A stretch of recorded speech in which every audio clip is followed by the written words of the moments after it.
Final Fantasy III. I feel like you never really hear anyone talk about the third Final Fantasy game nowadays, and if you ever do, you're probably going to hear a lot of similar things like it's the best of the 3 NES games. It has an interesting world with gameplay that went back to its roots, and it's the foundation of the job system as we know it today. But since it wasn't ever released outside of Japan until the remake back in 2006, Final Fantasy III went over many players' heads. But thanks to these pixel remasters, we can now officially experience the original 2D Final Fantasy III experience with tons of improvements and graphical overhauls and all that good stuff. So without further ado, let's talk about Final Fantasy III.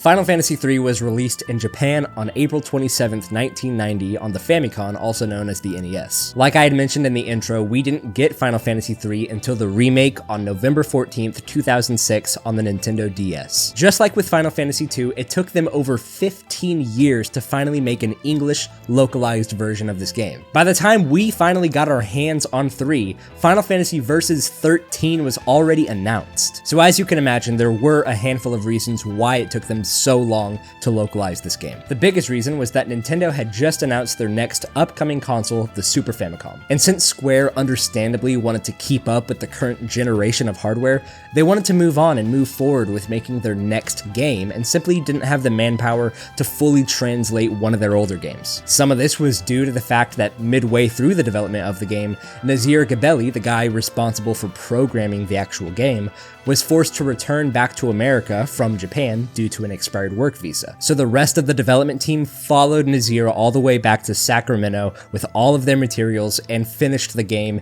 in America. And it wasn't just the CEO and president of Square that wanted to move forward with making new games, but the development team themselves wanted to push themselves further, and instead of focusing on previous games, they wanted to move forward as well and didn't want to focus on localizing Final Fantasy III. Like usual, Hironobu Sakaguchi was back in the director's chair and is also responsible for writing the story. Hiromichi Tanaka, most known for directing the Mana series, was the lead designer. Yoshitaka Amano continued his work in the franchise as the character designer. Kenji Terada was back again as the scenario writer, and of course, Nobuo Uematsu was back as the music composer. After the game's original release, a Japanese Famicom magazine published a manga called Legend of the Eternal Wind from Final Fantasy III, a 3-part story from 1991 to 1992. The manga was basically this dramatized retelling of the game, showing off these boss fights as huge action scenes. It even goes as far as to detail the characters and the surrounding world in greater detail than the NES game could. The story's darker than depicted in either the NES or the 3D remake, featuring large-scale destruction, horror scenes,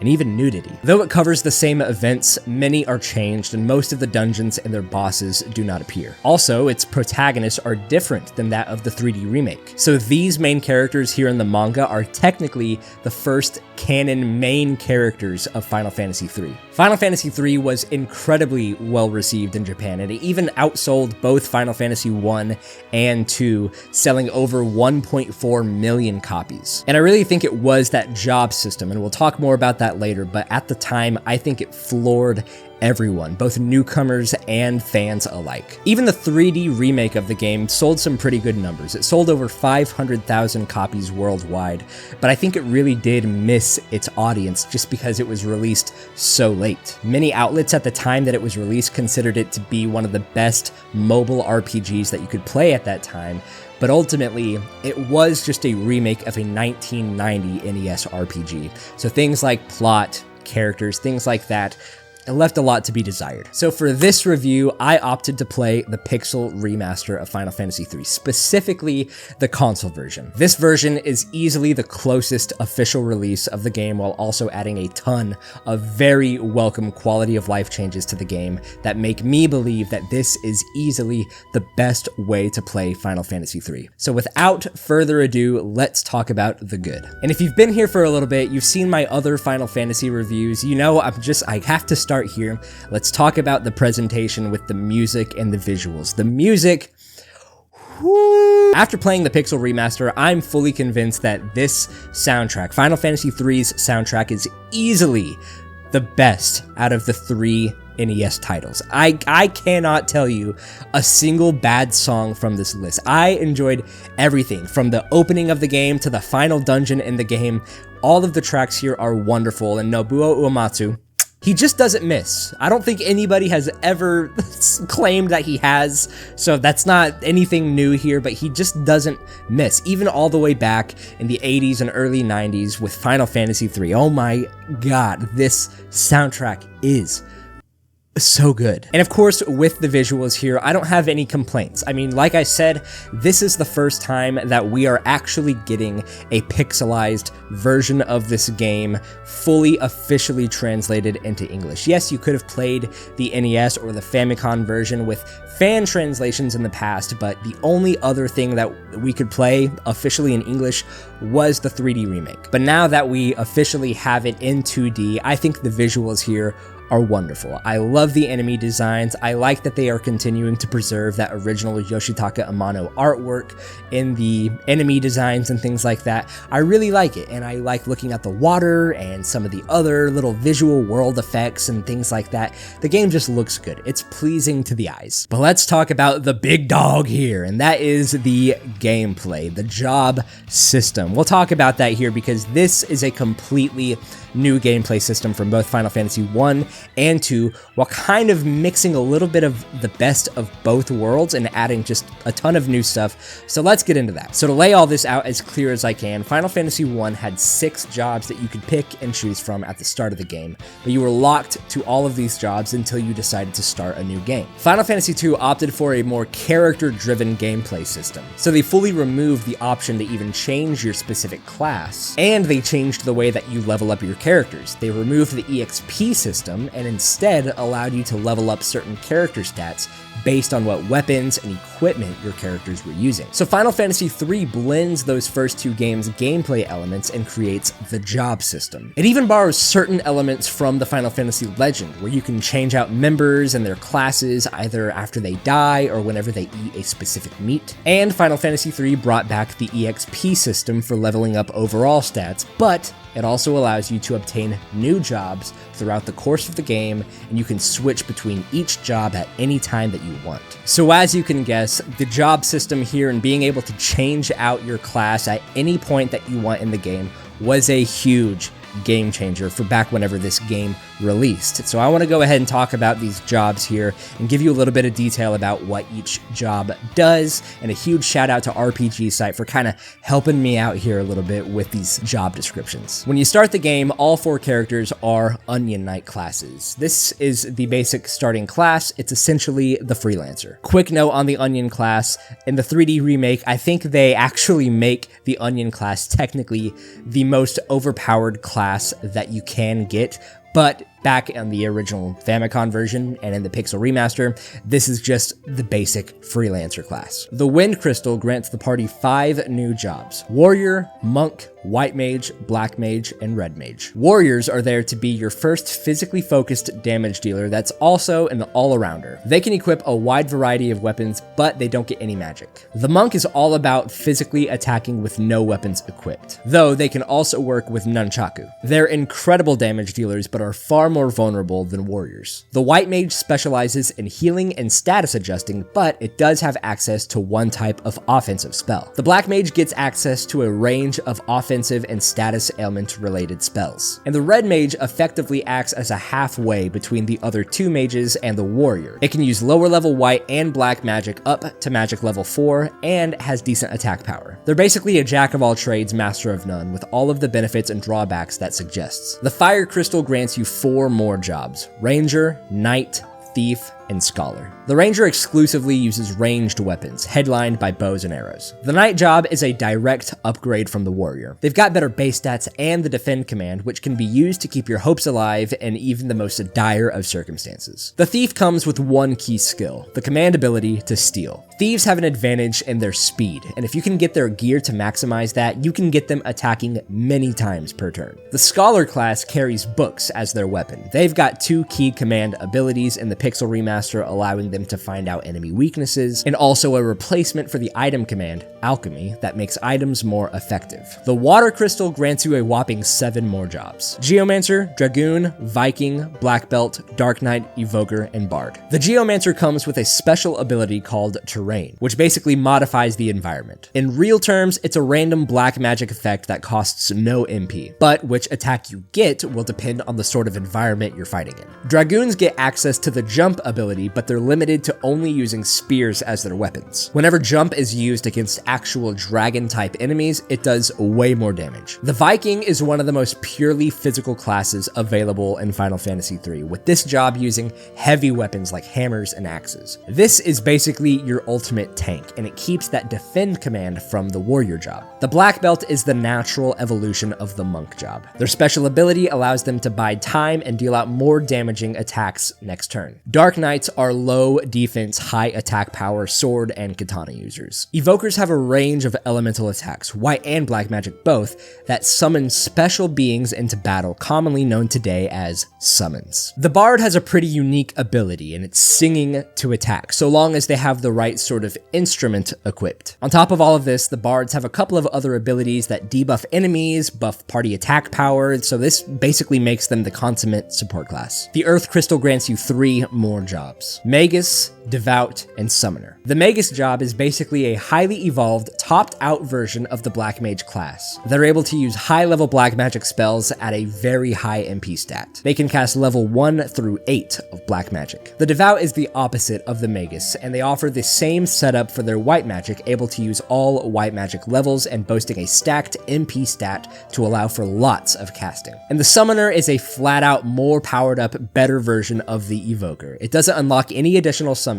you'll just be able to do more damage with them. There is an optional dungeon at the end of the game called the Eureka Dungeon, and it offers the last 2 jobs in the game, and arguably the best 2 jobs in the game. There's the Sage, which is a spellcasting class with both high intellect and high spirit stats, meaning both black magic and white magic users can transfer over to this class late in the game. The Sage has access to all black, white, and summon magic spells, making them the ultimate magic user in the game, rendering every magic class before it obsolete. And then lastly, the Ninja. This is the only class with the Throw ability, which allows you to chuck shurikens to do massive amounts of damage. Beyond that, the Ninja class is a strong physical fighter able to use every weapon type in the game. If the Sage is the ultimate magical class, then this is the ultimate physical class. So with a whopping 22 jobs to choose from, Final Fantasy III is easily the most diverse in its gameplay department than any other Final Fantasy game so far. So with the breakdown of the job system and all of the classes out of the way,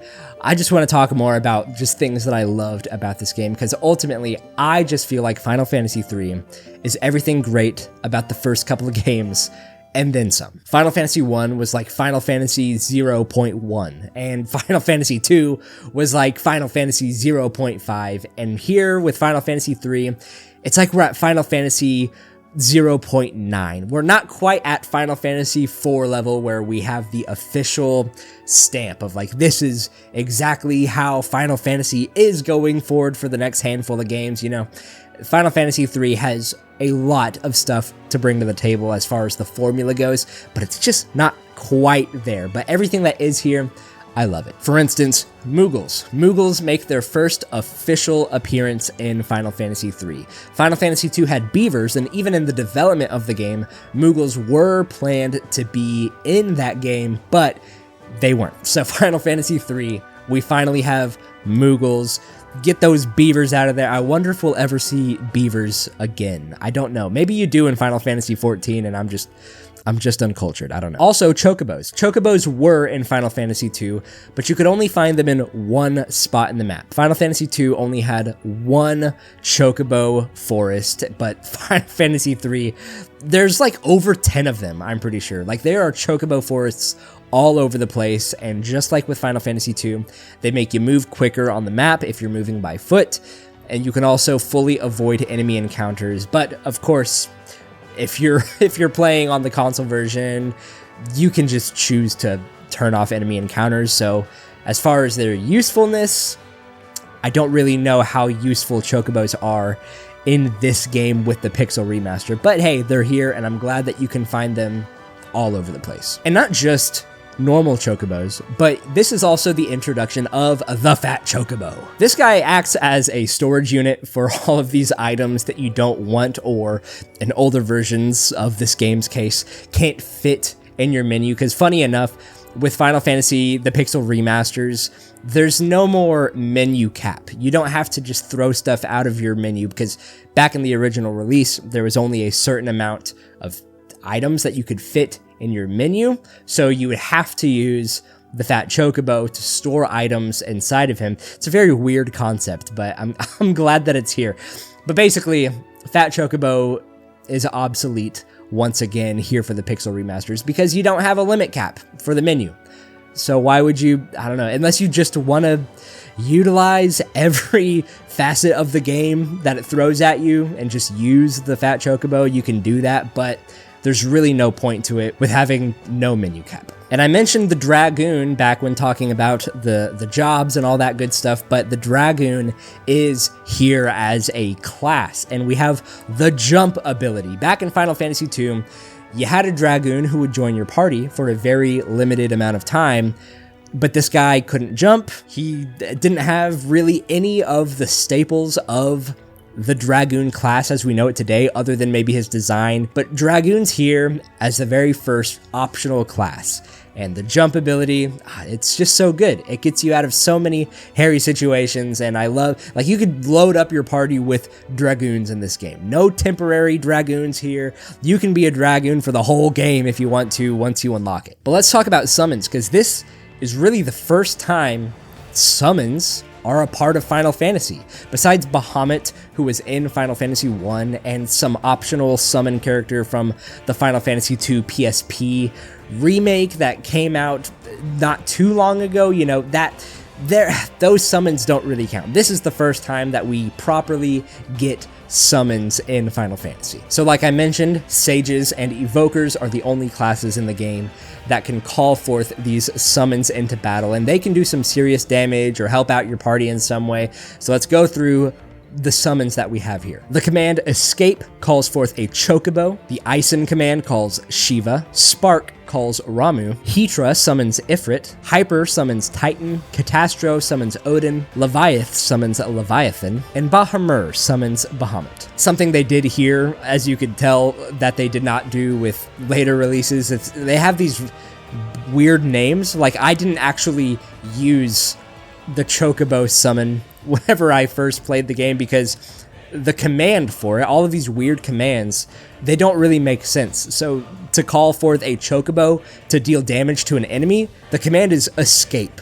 So I never used it because I didn't want to run away from the battle. Some make sense, like Spark, I knew that was going to be Ramu, and Hetra, that's obviously Ifrit. But then you have Hyper, that summons Titan. Just little things like that where I'm like, that doesn't really make sense. I'm glad they kind of throw that away in future titles. Also, some later Final Fantasy games do have Garuda as a summon that you can call forth into battle to help you out, do some damage.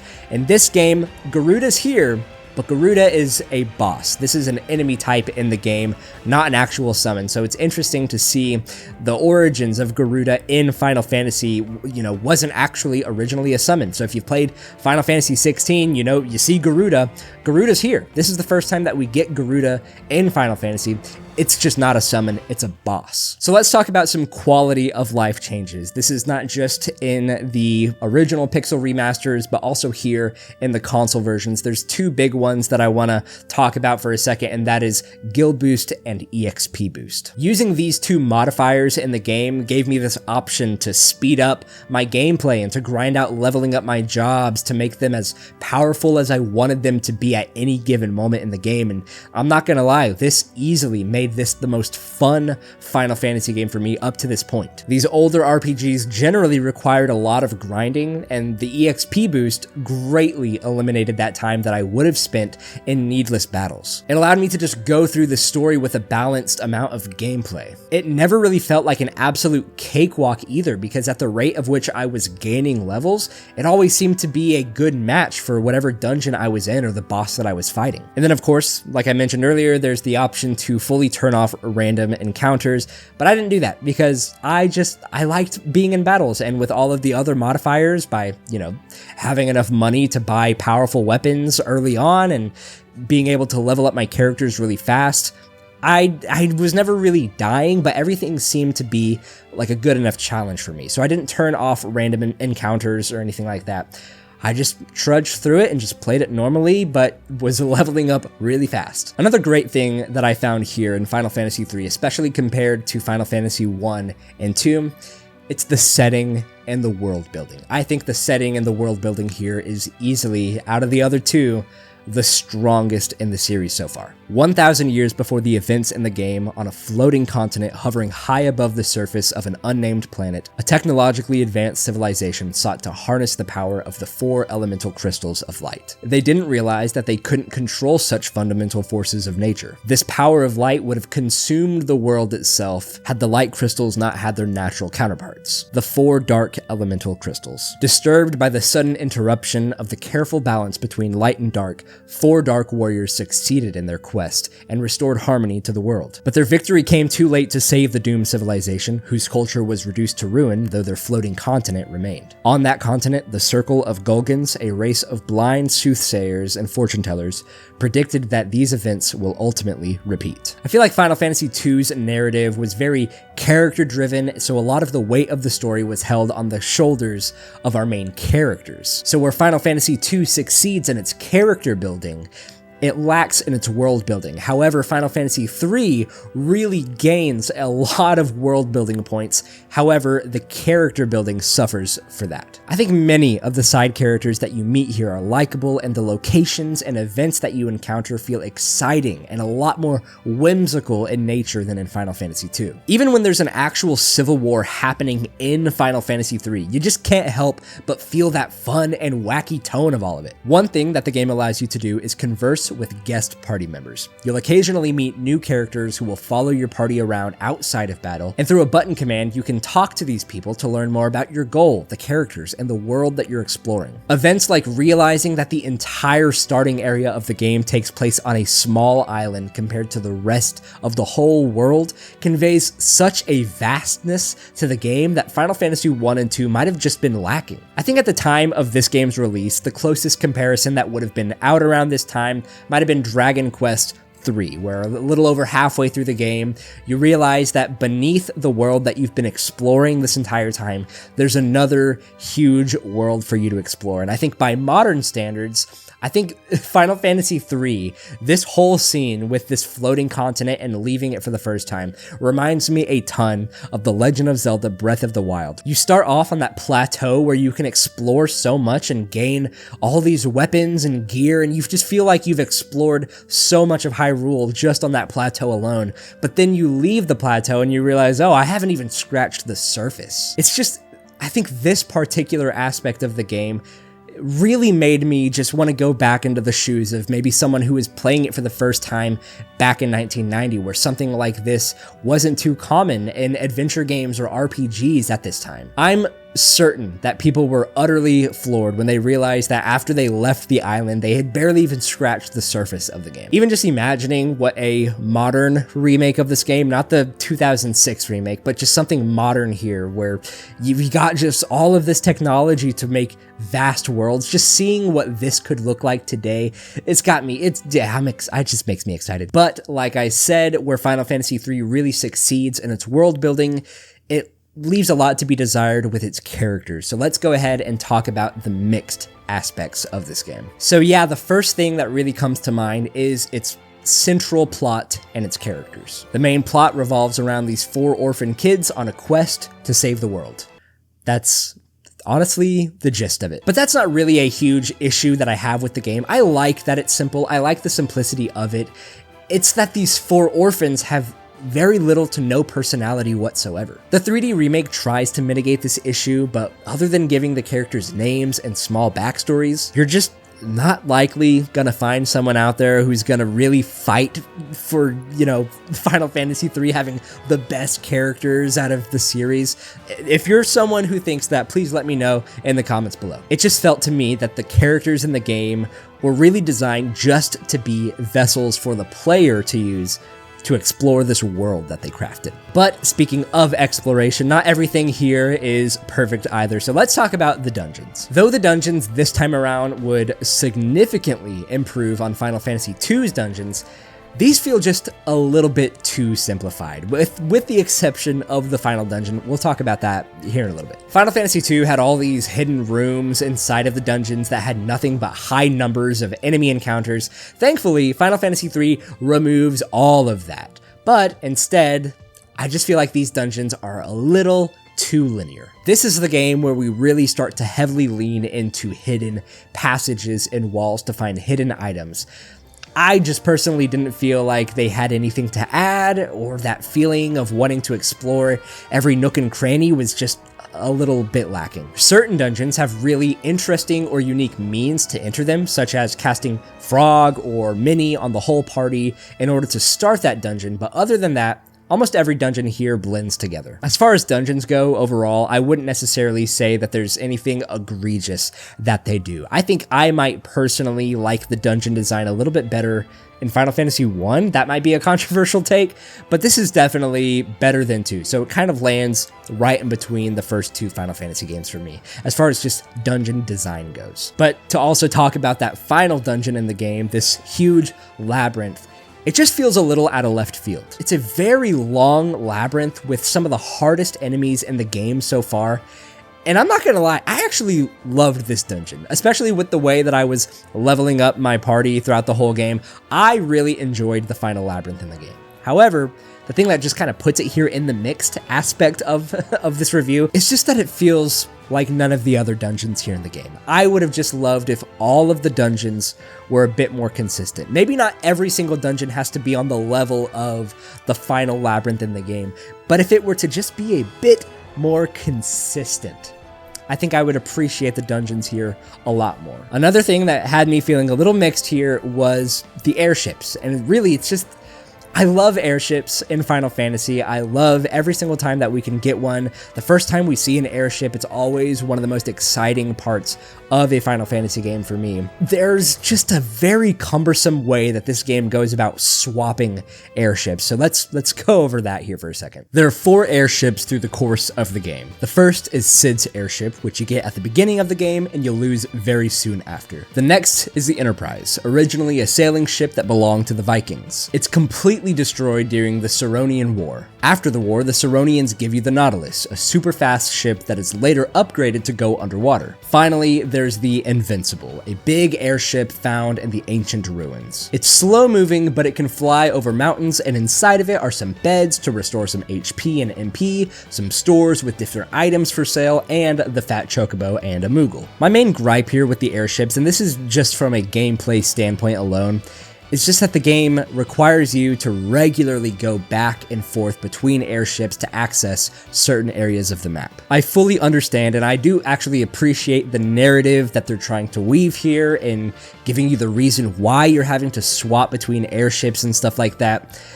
But it just makes traveling and traversing via airship a bit more cumbersome than I personally would like. My personal solution to this issue that I have here would be to just have one airship that can be gradually upgraded throughout the course of the game, that can eventually fly faster or go underwater or fly over mountains and things like that. However, just a little side note here, as someone who just within the past few months played through Final Fantasy XVI, it's really cool to see that this is where the Enterprise first made its debut in the series, and I appreciate just seeing the reference and the homage made in Final Fantasy XVI to Final Fantasy III. So let's move on to the bad, and this isn't really a long list, but the main thing that I have here is just something fundamental about the game that I personally would change, and I know they do change this going forward, so I'm excited to see that, but that is just the fact that a lot of these jobs that you get throughout the game fully become obsolete whenever you obtain new jobs. Once you get into that second half of the game,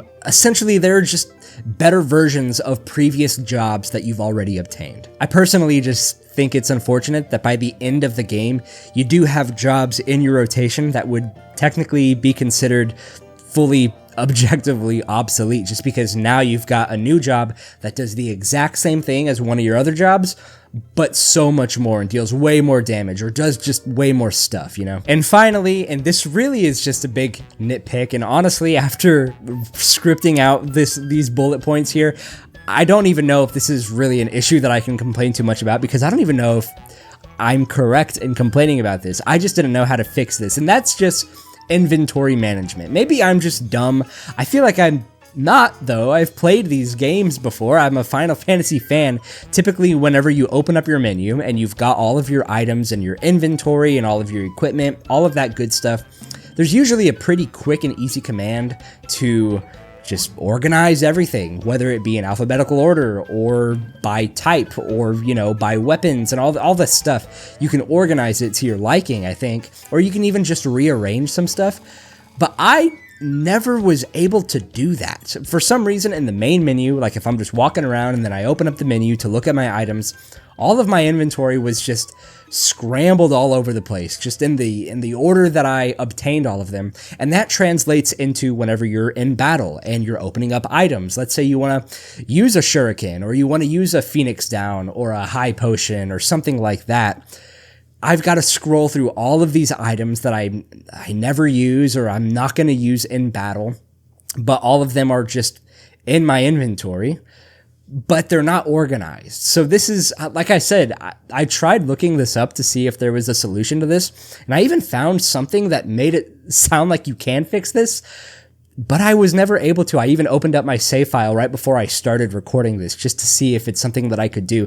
And I could not figure out for the life of me how to actually organize my inventory. So if I'm just dumb and I'm stupid, go ahead and let me know in the comments below. But guys, that's it. That's it for this review. I know it's been a long time coming, and this is probably going to end up my longest Final Fantasy review so far. So thank you guys so much for sticking around and for watching this video.